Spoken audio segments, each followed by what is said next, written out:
Hello, everybody, and welcome to Wheel Trouble's Let's Play BattleTech. This is the same universe as Mech Warrior, and really been looking forward to this because, unlike Mech Warrior, the turn-based, more like the board game, which is what inspired the whole thing in the first place. So, more RPG. And this cutscene has been, or the intro has been out for a while, so I'm not going to feel too bad about interrupting a lot of this. There's not much speaking anyway. What we have here is the Deimos project, which was the first time they actually tested out the Kearney Fushida transit drive. Essentially warping from one system to another. Faster than light travel, and in some sort of weird paradox, you actually appear in the area you're transiting to slightly before you actually disappear. Yeah, kind of weird. And what we're seeing here is a very rapid acceleration of the Terran hegemony's expansion. Very stylized, of course. And you can see them expanding through the inner sphere. This is the first leader, Ian Cameron, and his ascendancy to rule the Star League. And the Star League was basically just like it sounds. It was the league responsible for governing the entire inner sphere, or the Star League as it was known as at the time. And as you can see from that shot, nobody ever got along. And the further away you were from the central Terran area, the more likely you were to want independence from them. And wonder if that inspired a little bit of the Firefly lore.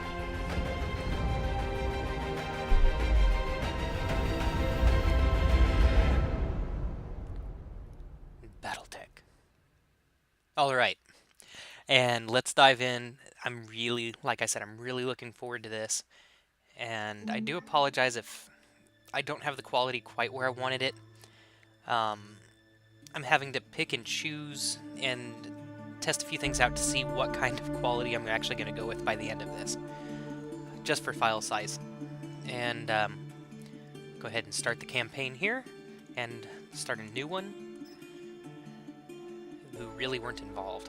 The Lexington Combat employed under mercenary contract to House Davion since the 2950s.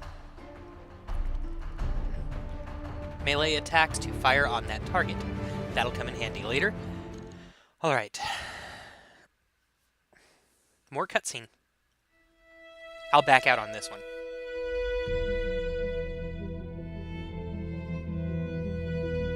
I am Kamea of House Urano, High Lady of the Oregon Reach, Protector of Coromedir, and the Sword of Restoration. But I am not a hero, no matter what the stories say. A hero would have sacrificed more, compromised less. A hero would have done better. You know this, of course. You were there. My father used to tell me stories about the ancient times, about the Star League, a golden age of prosperity, upheld by the great mech warriors of old, guardians of the innocent, protectors of the peace.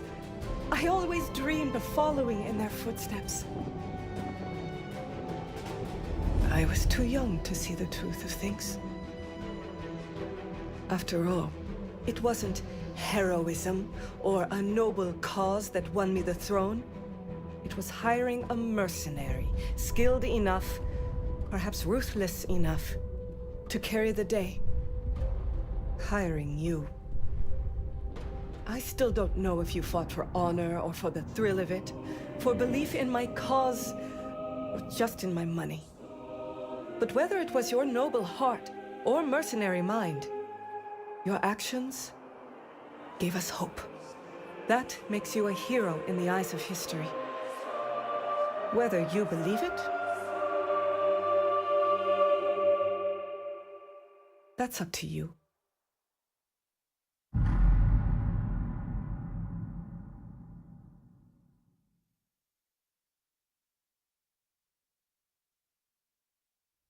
All right. Welcome to the Arigan Reach. I do apologize. I'm actually recording this in real time. Full disclosure here, I'm going to play through each mission once, and then after I play through the mission, figure out kind of how I want to play it, I actually go through and record this. So I'll actually have two accounts running at the same time, essentially. But I won't have too much more heads up than you guys have.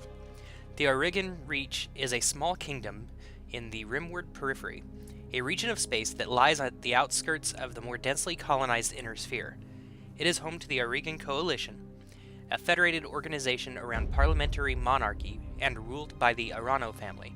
For 3 generations under the rule of House Arano, the Arigan Coalition has remained a relatively peaceful corner of the periphery. It is here your story begins. Now, they actually give us a few choices here, and for the sake of the RPG element, I do apologize. The sake of the RPG element, I'm actually going to literally be rolling the dice, and we'll see where that leaves me. And so, we'll go ahead and click the next button here as I get my dice out. And I will probably be very loud with my dice, as they are the nice, nifty stainless steel. And I actually even have a really nice chainmail dice bag. That's that's the one with 2 L's and an E. Okay, so we have Draconis Combine, Free Worlds League. Do apologize for the alarms.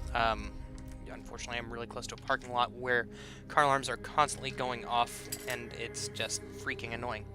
The Free Worlds League, which is House Merrick, Federated Sons, House Davion, the Lyrian Commonwealth, House Steiner, who normally I can't stand. Normally I play as Davion, mostly because I have some Scottish in me, and that's where the Scots kind of ran off to.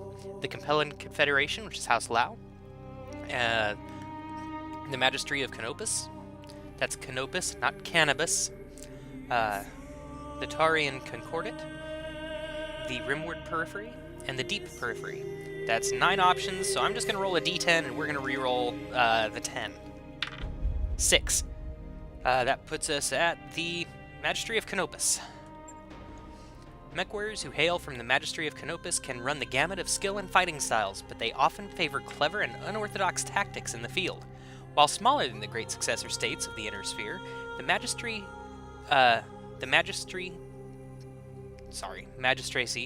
of Canopus is one of the major powers of the Rimward Periphery. The Magistracy is a matriarchal society led by a Magistrix. This is an elected position open to any woman, but largely controlled by House Centrella, due to the family's popularity.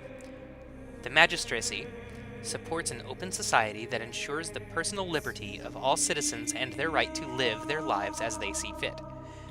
Sorry, that's a lot of that consonant sound that all at the same time. All right, here we go. You are of noble birth. Though immigrants to the Arigan Reach, your family soon established a comfortable presence in a small backwater system at the edge of the Arigan space. By the time you were born, your family had become the de facto ruling nobility of the system's only inhabited planet. You were the oldest child, heir to the family's titles and ancestral battle mech, an old Blackjack BJ-1. This is where you met Raju Mastiff Montgomery, a veteran of the Succession Wars, whom your parents hired on for a season to train you as a mech warrior. Raju was a strict but capable teacher, and you quickly became a skilled pilot under his tutelage. It was an uneventful life, if you can call training to be a mech warrior uneventful, until the day after your 16th birthday when... And we have 5 options here, so I can either roll a d4 or d6. We'll roll the d6, and we'll just chuck the 6. 5. Your family was betrayed. Your family was betrayed and its seat of power destroyed. You defeated the betrayers, but you were the sole surviving member of your house. With nothing but your family's ancestral blackjack left to call your own, you set off to make a new life for yourself. Gunnery's +1 and Guts +1. I didn't see what the other one was, but here we go. Family was betrayed. And out on your own, you fell into a life of, and we've got 6 options, so here we go. We have the Coalition Soldier, Frontier Pirate, Solaris Gladiator, which would be actually kind of cool. Intersphere Mercenary, which would be really weird if we were from the Magistracy of Canopus. Frontier Freelancer I could see, and Merchant Guard perhaps. So, let's see. Frontier Freelancer. You roamed the Rimward Periphery as a freelancer, signing for whatever odd contract you could find as a mech warrior for hire. It was a solitary life, but as you became more comfortable with the internate lifestyle, you found you were able to make a decent living helping the people of the frontier. +1 to tactics.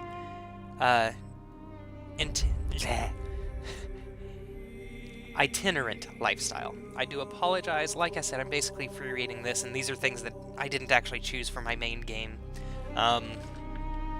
So this is in the complete interest of RPG. So I'm going to end up playing this character very much like a, I wouldn't say redneck, but someone a little more rowdy, rambunctious, and very much a merc. Until years later, you crossed paths with Raju Mastiff Montgomery once again. While running a routine patrol for a local government on the outskirts of the Arugan Reach, you were set upon by pirates and left for dead. Raju happened to be visiting the capital city and picked up your distress call. Upon rescuing you, he offered you a job in the House Arano Royal Guard. So it is that you find yourself reunited with your old mentor, preparing your ancestral blackjack for guard duty on the coronation day of Lady Kamea Arano. Okay, so we have the backstory. Doesn't seem to have mattered what we chose there. Call sign. I could go completely random here, but this is one of the few things even in D&D you kind of choose for yourself, so that's what I'm going to do. Shrike. That's what I used when I was gaming in MechWarrior Online, as my call sign. Then, of course, Wheel. Weird name. Trouble. You know, if I'm going to have a gripe with this game, this is where it is. Pronouns.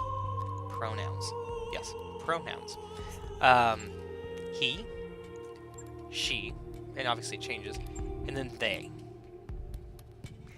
Yeah. Okay. I'm gonna digress a little bit, tick some people off. They is plural.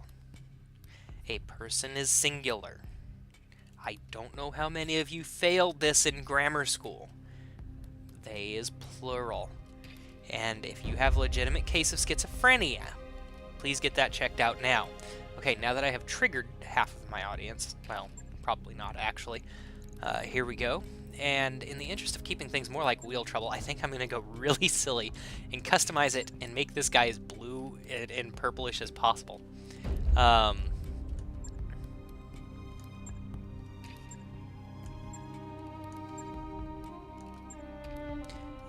Just kind of perusing the makeup things here. The Alice Cooper look, that would be kind of funny.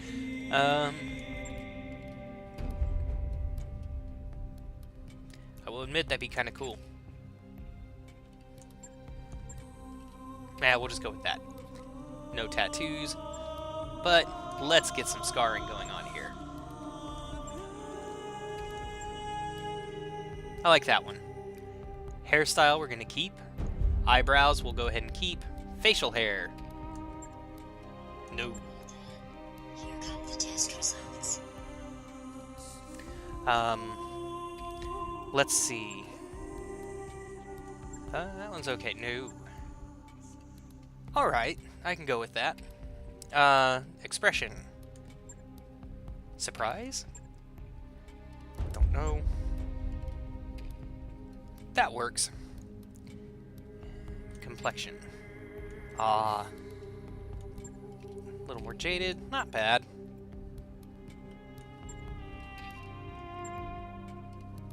Guess 6 is going to be the best for this. Hair roots. Blue. Hair tips. Kind of a violet color. That works. Actually, my hair is supposed to be white. Blue and white, so... gray, maybe? That works. Okay, eyes. I've got my character sitting right in front of me. I guess those are supposed to be kind of a gray. I do apologize for any of the extra background noise that's hitting. It's just the way things are. Um, that's kind of good complexion there. Let's see. Lips, blue. No, that's a little bit too far. Nope, nope. That'll work. Okay.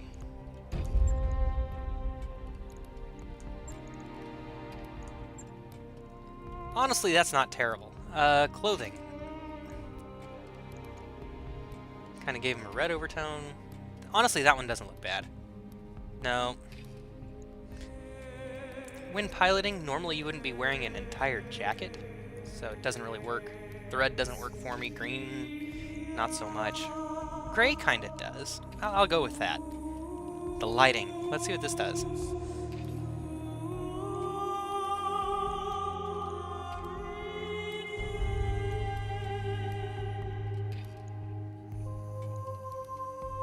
You know, I kind of like that.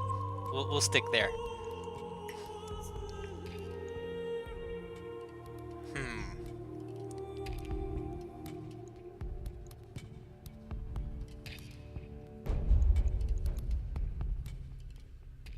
We'll go with the second option here. Makes him almost look regal and stuck up. Okay, so there we go. We have the Shrike, Wheel Trouble, and let's take a run at it. Okay, so we have the Gunnery of 3, Piloting of 2, Tactics of 3, Guts of 3. So decades ago, family came to the Aurigan Reach from the magistracy of Canopus, and you can see here all the things we just kind of read through.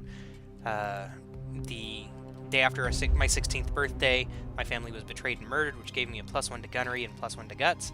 And then out on my own, I fell into the life of a frontier freelancer, which gave me +1 to Tactics. So that's kind of where we wound up with all that. Now let's dive into the tutorial, and we'll go ahead and stop there for this particular episode.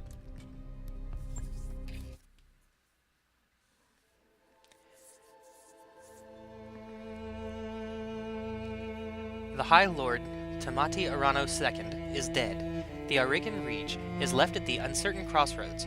Once prosperous, it is now a kingdom in decline, surrounded by powerful neighbors. Lord Santiago Espinosa, brother-in-law to the late High Lord, is convinced that the slow-moving council of the founding houses must be dissolved. His proposed directive would conscript their house's guards and centralize power under a single throne. However, the High Lord's heir, the noble Lady Kamea Arano, is determined to rebuild the Reach without transforming it into an authoritarian state. She refuses to enact her uncle's directive and has rebuked his vehement pleas to reconsider. Wow, I'm having to read these quick. On the morning of Lady Arano's ascension to the throne, her loyal captain of the guard, Mastiff Montgomery, makes preparations to escort her safely to the coronation procession that awaits in Cordia City. And yes, I left Raju's name off intentionally, just so I could get through there. Alright. Coronation Day, Arano's Summer Palace, 8:53 local time.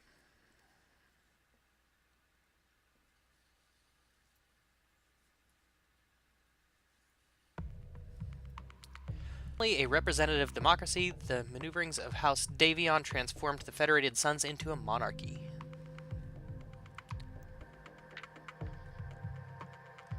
And we already saw that one. Preparing for combat. Begin mission. Finally. And, oh, okay. Right-click on an enemy mech or vehicles to see details about its weapons loadout and armor status. Command interface initiated. Okay, now they're going to make us go through the whole WASD thing. W, A, S, D, Q, E. There. And it... Okay, Shrike. I had the Espinosa refit yards rush the repairs on your Blackjack. Looks like it's all in one piece, but we should run some diagnostics on it just to be sure. Standard field tests. You know the drill. And you can see Mastiff's picture there. More importantly, though, I want to tell you more about the job I brought you here to do. Now do me a favor and get that battle mech moving. Let's see if there are any kinks in the actuators. Okay, and they just want me to get to that edge here, so I pick me. I'll come right out and say it, kid. I wasn't completely honest with you the other day. There's gonna be more to this job than escort duty.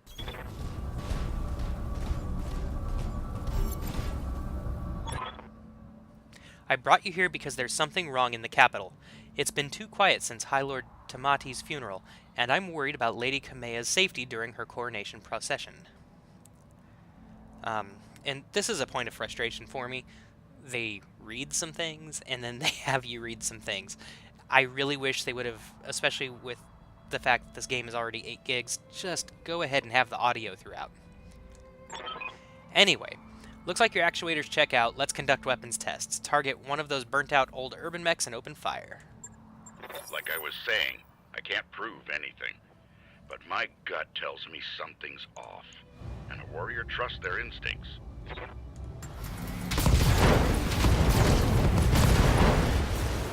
That was easy. Enemy mech destroyed. Good shot. Your guns are in working order at least. Target dummy tank. I've been training Lady Arano since she was 14 years old. She can be naive at times, and proud, but I have no doubt that she'll be a just and effective ruler. It's on us to see her safely to Cordia City. I'll rest easier once she's in the capital, with her cousin Victoria by her side. Lady Victoria, well, she's only been training under me for a single season, but she's already shaped herself into one of the strongest mech warriors I've ever seen. Reminds me a lot of you, truth be told. Anyway, we should run a check on your targeting computer. See that drone over there, the one moving through the tree line? Put some hurt on it for me. And then when it turns, take it out with a rear angle shot. After it's down, we'll keep moving. Kamea's like a daughter to me. And her late father, High Lord Tamati, was a good friend.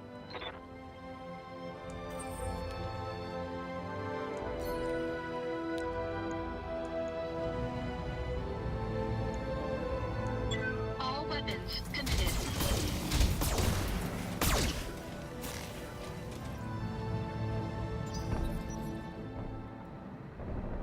Victoria pulls no punches, but she's been a loyal companion to Kamea since they were kids. Aside from you, there's no one I'd rather have by my side in a fight.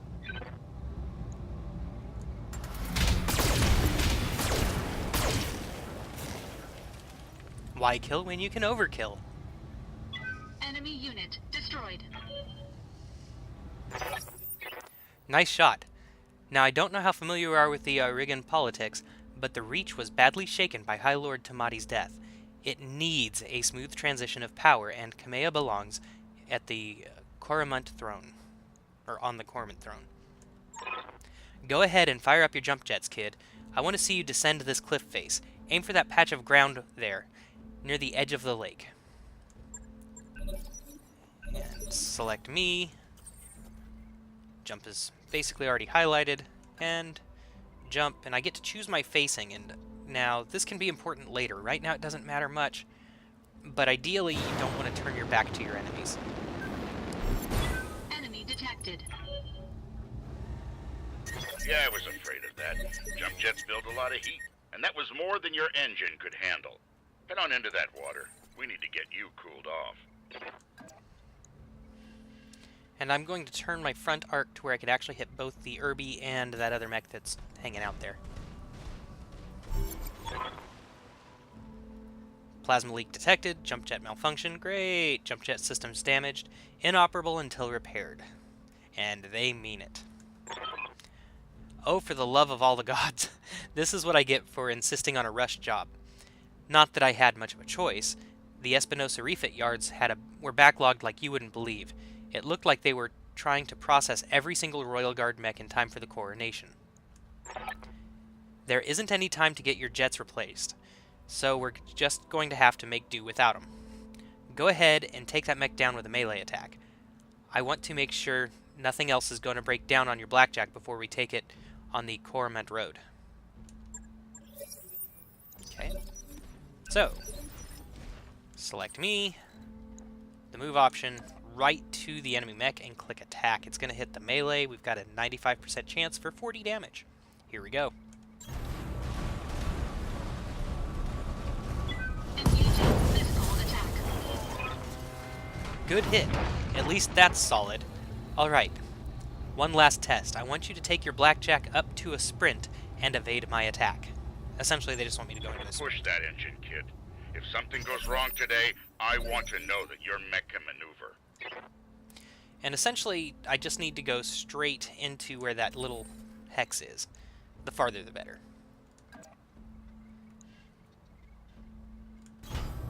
Full throttle. Evasion. The farther you move, the more evasive charges you will gain. Each evasive basically makes me harder to hit. Congratulations, Shrike. Your blackjack as combat ready as it can be given the circumstances. For what it's worth, I hope that my suspicions turn out to be unfounded, and we end the day having a good laugh about what a paranoid old man I've become. But if not, then I'll know that you'll be ready. Alright, it's time to move out. Lady Arano is waiting for us at the mech bay. An impressive display, Sir Raju. Of course, this mech warrior was a student of yours. I'd expect them to know their way around a cockpit. Okay, so just for sake of speeding this up, I'm going to go ahead and dead into a sprint. And I'm going to... I can't turn around all the way. Okay, whatever. Full throttle.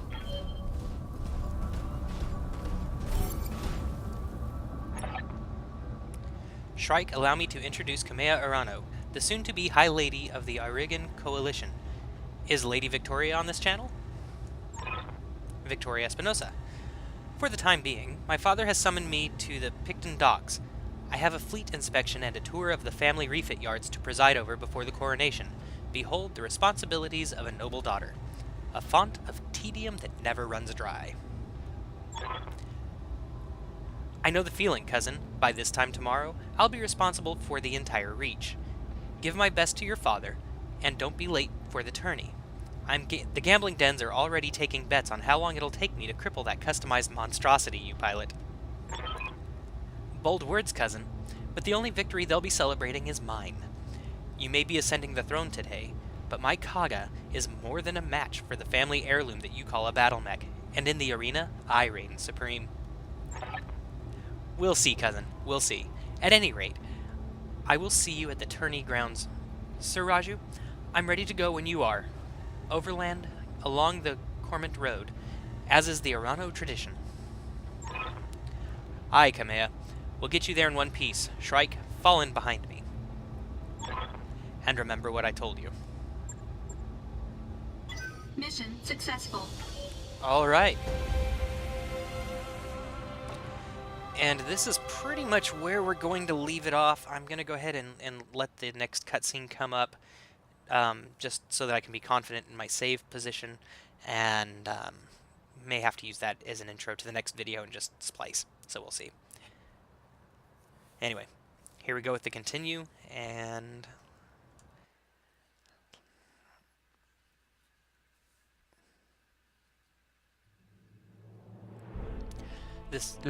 that one went away. Okay, the Succession Wars destroyed Star League factories, making battle mechs hard to maintain and produce, as in technology that's lost.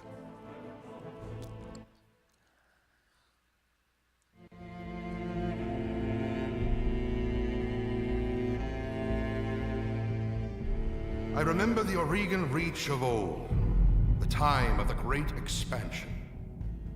I was just a boy then.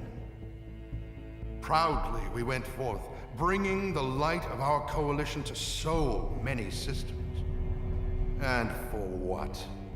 To see our great kingdom slowly waste away? Year after year, the Council deliberates while our economy falters, and the wolves bay at every door, while covetous neighbors plot against us. Well, I say, it can go no further. We are here today because if Lady Arano will not act, someone must. I know what I'm asking of you. You will face former comrades, or even loved ones, on the battlefield. I take up arms against my own niece. But remember, today we sacrifice so that tomorrow we can return our kingdom to its proper glory, to its proper strength. So should you fall tonight, know that you did so as true heroes of the Reach. To your stations! For the Directorate!